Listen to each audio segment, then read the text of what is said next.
Good morning, guys. 86.6 kilos, 190 pounds.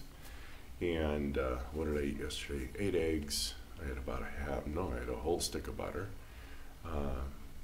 Cheese. Kind of a lot. It's Lent, so I couldn't eat much of anything else. Then I had a pizza with tuna fish in a cream sauce and obviously cheese on top of that. Oh, and with some jalapenos. I did eat about 130 grams of carbs yesterday. Didn't increase my weight any. As a matter of fact, like I said, I lost some weight. And I probably should have gained weight because of the water that's needed for these extra carbs. I don't know where they went. Probably just right into my muscles. I have no clue. But yeah, every once in a while I'll pound down some carbs. No big deal. What do I want to talk about today? Well, you've heard the expression, you can't outrun a bad diet. The eat less, do more paradigm will not work. It's akin to that ridiculous calories in, calories out model. And the idea is that if you just eat less, if you weren't such a glutton, and you did a little more work, got off your little tuchuses and went outside, you could probably lose some weight. That'll work in the short term. I mean, this TV series of The Biggest Loser proved it. But it's not sustainable, guys. Here's why. Let's say I eat a Roma tomato, right? Grab myself a tomato, core it, put some salt on it, munch that down. It's going to take me, if I'm not mistaken, about a 15-minute walk, according to the calculators.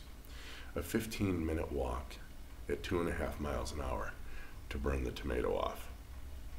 Okay, so one tomato, quote unquote, gives me enough calories to walk 15 minutes. All right, now go ahead and calculate a donut for me. Good luck with that. You're gonna be sweating. You know what I'm saying? So yeah, I figured that out a long time ago. Look, human beings have always walked, and as a matter of fact, we found that we've pretty much walked our prey to death. Because as humans, we don't need to stop every once in a while. We can just, and there's an indigenous tribe up in northern Mexico called the Tarahumara. Tarahumara, if you're looking for the spelling. And they do like 100-mile jogs on like just corn tortillas, for Christ's sake. I mean, it's crazy. Just, no, we would have gone extinct, all right? Just keeping your body temperature at 37 degrees centigrade, that takes an awful lot of energy. Why don't you calculate it one day? Why don't you go ahead and take your gas meter reading, turn on a flame, and turn it to where you have a pretty decent pot of water, but you're keeping it at 37 degrees centigrade. And you can get it if the pot's large enough and the surface area is large enough on top, you'll have enough evaporation that'll maintain that 37 degrees if you want to run this experiment. And then mark your meter, do that for an hour, and then click it off and find out how many cubic meters of gas you need to keep just 1 hour of 37 degrees centigrade. Our bodies produce an awful lot of heat, all right? And so if you're planning on doing the eat less, do more paradigm, don't bother. You're gonna get hungry, and then you're gonna eat, and then you're gonna either gain it all, you're gonna gain it all back plus interest. Here's probably the way you want to do it. You want to get off your damn carbohydrates if you're overweight. That's the only way to do it, guys.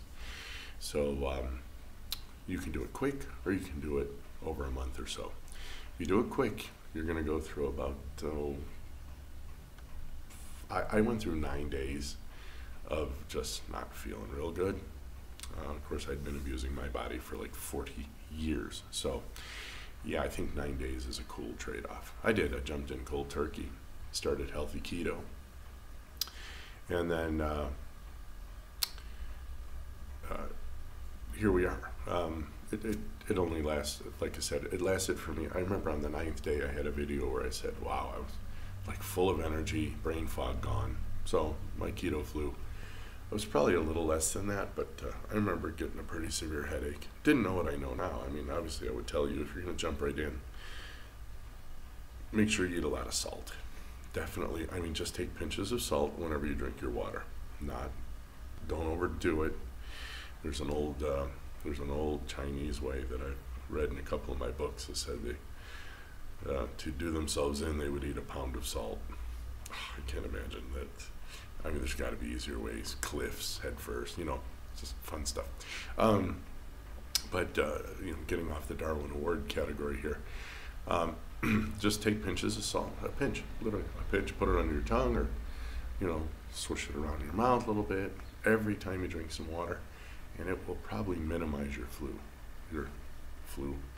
It's called the keto flu because it mimics how we feel, all drained and run down. That's actually the carbohydrates being depleted, and now your body's going, what? And it figures out within a couple days that you can burn fat. And they're like, oh, hey, there's some fat. Let's eat that. And then you feel better. And then you're done. So just get rid of the carbs. You can eat fatty meats, you can eat eggs, you can eat butter, you can eat tallow, you can eat lard, you can eat salt, just to taste with your food. And drink water. And that's it. That's all I'm doing for almost 3 years. And if you go back to video 1 on March 1st, I think I was 80-something kilos, 86, 87, 88 kilos, somewhere in there. And here, 16 days later, I'm 86 kilos.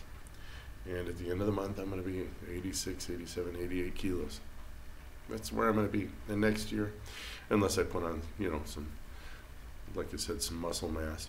Like I said, I'm working on being able to do some cool things by the time I'm 60, so I still have a couple years left, and we'll see how that goes. So again, don't eat less and do more. As a matter of fact, you want to eat to full satiety, and you actually don't have to do anything. You can sit on the couch and you'll lose your fat mass. Don't worry about it.